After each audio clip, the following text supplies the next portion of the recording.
An increase in glucagon kicks the body into survival mode, but if prolonged, can cause harm. When blood glucose levels are within normal range, the pancreas secretes low levels of insulin from its beta cells and low levels of glucagon from its alpha cells. When blood glucose levels are too high, the pancreas increases the output of insulin, and when blood glucose levels are too low, the pancreas increases the output of glucagon. While symptoms from sustained hypoglycemia are gradual and present as chronic disease like diabetes, obesity, and kidney failure, hypoglycemia is an acute medical crisis. Symptoms occur within minutes of blood glucose falling below 70 milligrams per deciliter and can be life-threatening within hours. The body needs a constant supply of energy to maintain our vital organs like the brain, heart, and liver. Hypoglycemia can result from an actual lack of glucose being supplied in cases of starvation, or a perceived lack of glucose when there is glucose in the bloodstream, but the body is unable to utilize it in the cases of insulin resistance. Because of this, the body has redundant and interconnected systems in place to compensate when glucose is not available to supply energy.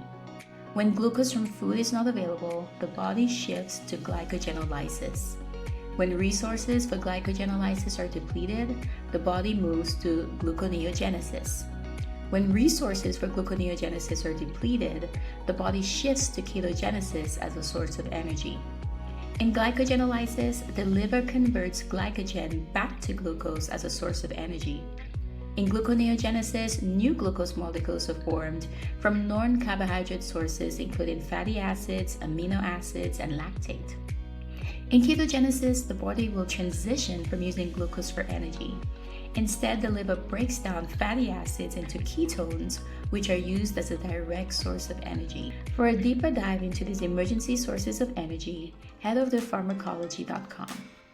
Glycogenesis, gluconeogenesis, and ketogenesis are intended to be temporary buffers for maintaining blood glucose until we can get back to obtaining glucose from food.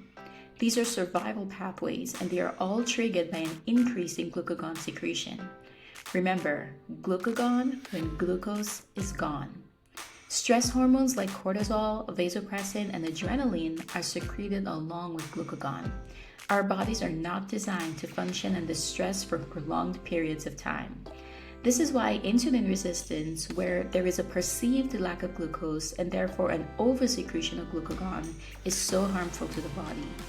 This video is part of a larger discussion on insulin resistance and its role in infertility, diabetic ketoacidosis, and obesity.